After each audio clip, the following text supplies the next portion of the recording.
আসসালামু আলাইকুম। সুবর্ণ নিউজের সকল শুভাকাঙ্ক্ষী, শুভানুধ্যায়ী সকল দর্শক শ্রোতা যারা সুবর্ণ নিউজের লাইভ অনুষ্ঠানটি দেখছেন এবং আগামীতে যারা দেখবেন, সকলকে জানাই সুবর্ণ নিউজের পক্ষ থেকে আন্তরিক শুভেচ্ছা ও অভিনন্দন। কিছুক্ষণের মধ্যে আমাদের মাঝে উপস্থিত হবেন স্টুডিওতে বাংলাদেশ জাতীয় পার্টির কেন্দ্রীয় কমিটির সদস্য, খুলনা জেলার যুগ্ম সাধারণ সম্পাদক আব্দুল ওয়াদুদ মোড়ল। আপনি কি শুনতে পাচ্ছেন? আব্দুল ওয়াদুদ মোড়ল, আপনি কেমন আছেন? আলহামদুলিল্লাহ, ভালো আছি ইনশাআল্লাহ। আচ্ছা, সুবর্ণ নিউজে স্টুডিওতে উপস্থিত হওয়ার জন্য আপনাকে আন্তরিক শুভেচ্ছা ও অভিনন্দন। আপনাকেও ধন্যবাদ।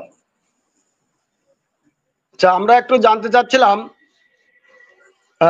এই বিষয়টা, বর্তমান যে প্রেক্ষাপট দেশের, সেই প্রেক্ষাপটের উপর ভিত্তি করে এদেশে সকলে বলেন যে দুইজন স্বৈরশাসক বাংলাদেশকে শাসন করেছেন।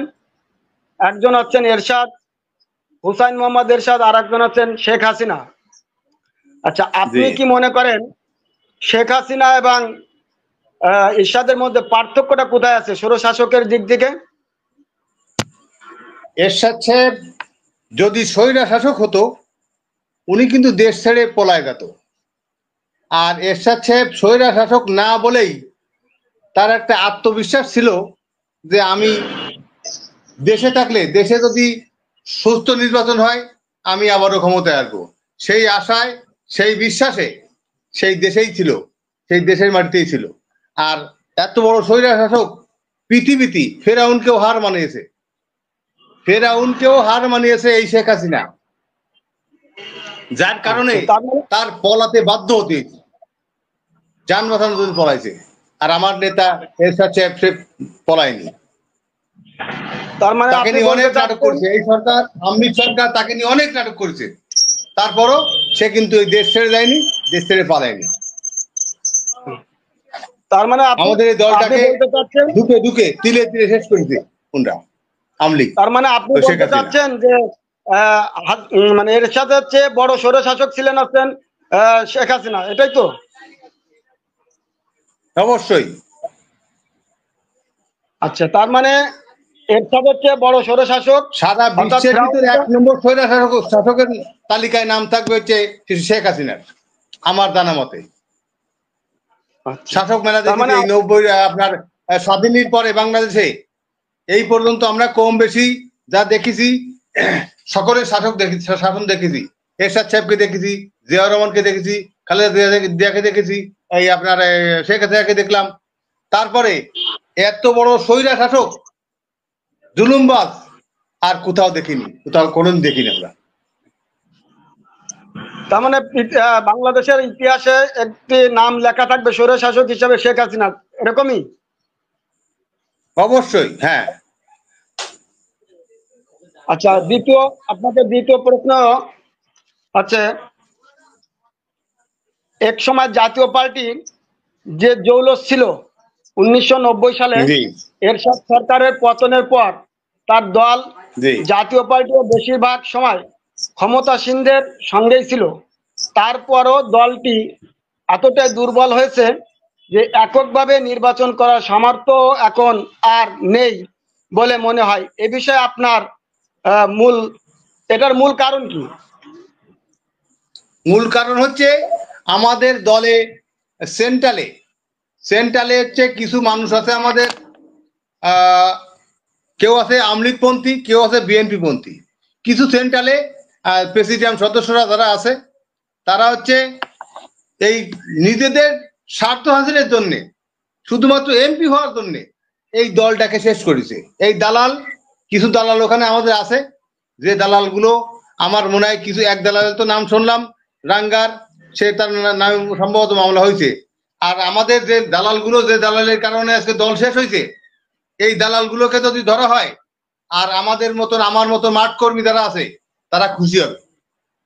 তার কারণ হচ্ছে জিএম কাদের দলের চেয়ারম্যান হওয়া সত্ত্বেও তাকে তো অসহায় করে ফেলছে এই শেখ হাসিনা সরকার, আমাদের দালালরা অসহায় করে ফেলছে, যার কারণে তার কিছু করার ছিল না। বড় দালাল হচ্ছে আমাদের রওশন এরশাদ। তার মানে আপনি বড় দালাল, এই দলটাকে শেষ করতে হবে। আপনার দলের ভিতর কিছু দালাল আছে, দালাল চক্রের কারণে আপনাদের দলের আজ এই করুণ পরিস্থিতি, এরকমটাই?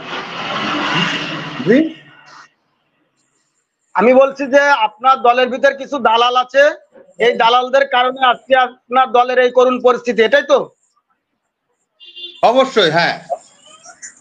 আমাদের তারা এই ওই আওয়ামী লীগের পাতেটা গোলামি করে, কেউ হয়তো এমপি হয়েছে, কেউ কাজ কামের সুযোগ সুবিধার জন্য এগুলো করেছে। এই সমস্ত কারণে দলটা আমার নষ্ট হয়ে গেছে, আমাদের কষ্ট লাগে। এই দল করি এরশাদ সাহেবের অবদানে দেশের জন্য, জাতির জন্য, ইসলামের জন্য, আর কারণ এই দেশে উপজেলাগুলো উনি করে রেখে গেছে। ওনার যে অবদান ভোলার মতো না। ইসলামের জন্য অনেক অবদান আছে ওনার। রাষ্ট্র ধর্ম ইসলাম, শুক্রবারে ছুটির দিন, এগুলো সব এরশাদ সাহেবের করা। মসজিদ মাদ্রাসায় বিদ্যুৎ বিল, পানি বিল মওকুফ, মসজিদ মন্দিরও বিদ্যুৎ বিল মাপ ছিল। এতটা জনবিচ্ছিন্ন হওয়ার, সরকারের ছত্র ছায়া থাকার পরেও আপনাদের জনবিচ্ছিন্নতা হওয়ার কারণ কি? জনবিচ্ছিন্ন হচ্ছে আমাদের ওই মানে ওদের দালালি করছে, যার কারণে আমাদের থেকে জনগণ মুখ ফিরিয়ে নিছে। এইটাই মানে একটা মানে কি বলবো আপনাকে, দালালি করলে মানুষ কত সময় বোঝে, একবার দুইবার তিনবার যখন বুঝে যায়, তখন কিন্তু মানুষকে আর অন্তর থেকে ফেলে দেয়। আমাদেরকে দল ভালো কাজ করছে ঠিক আছে, কিন্তু আমাদের যে নেতৃত্ব, আমাদের যে দালালি, তাদের চরিত্র, এই কারণে ঘৃণা করে আমাদের দলকে। মানে জনগণ এখন আপনাদের ঘৃণার চোখে দেখছে এই দালালির কারণে, তাই তো? দালালির কারণে, জি। আমাদের মনে করেন কিছু লোক আছে আমাদেরকে কম বেশি ভালোবাসি কেউ দলের দিকে ধরে, আমরা দল গুছায় কায়দা করি, তখন সেন্টারে এমন একটা নিউজ এসে যায়, দল শেষ হয়ে যায়।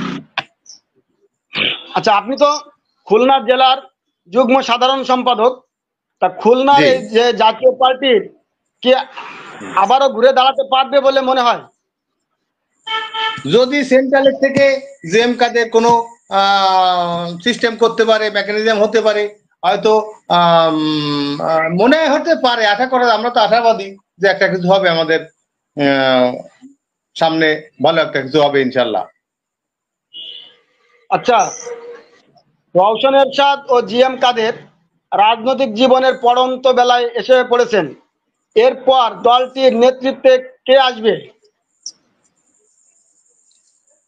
এরপর যে কে আসবে এটা বলা যাচ্ছে না, কারণ জিএম কাদের তো এখনো আছেন, রওশন তো যায় অবস্থা। এখন কি হবে, এর পরবর্তীতে কে আসবে, দলের হাল ধরবে, জানি না, আমি এখনো বলা যাবে না। তার মানে কি জিএম কাদেরের মৃত্যুর পর দলটিকে নেতৃত্বহীন হয়ে পড়বে, এমনটাই মনে করছেন? না, অবশ্যই দল কেউ না কেউ হাল ধরবে। দল কোনো সময় নেতৃত্বহীন হবে না। দল অবশ্যই কেউ না কেউ আসে যাবে, ওখানে ওই চেয়ার ফাঁকা থাকবে না, ওই চেয়ারে কেউ না কেউ অবশ্যই বসবে ইনশাল্লাহ। তা আপনাদের এই দলটি তো এখন মানে পরিবার কেন্দ্রিক হয়ে গেছে, সেরকম না? কারণ একটি দলের তো পরিবার কেন্দ্রিক হওয়ার কথা নয়, এখানে আপনাদের কাউন্সিলের মাধ্যমে নেতৃত্বে আসার কথা, কিন্তু দেখা যাচ্ছে আপনার এরশাদের পরে আসলেন রওশন এরশাদের পরে আসতেছেন জিএম কাদের, এটা তো পরিবারের ভিতর রয়ে গেলেন। তাহলে কি আপনার দলটা কি পরিবার কেন্দ্রিক, যেরকম অন্য দলের ভিতর রয়েছে? ভালো বোঝা যাচ্ছে না, আপনার কথা স্পষ্ট হচ্ছে না।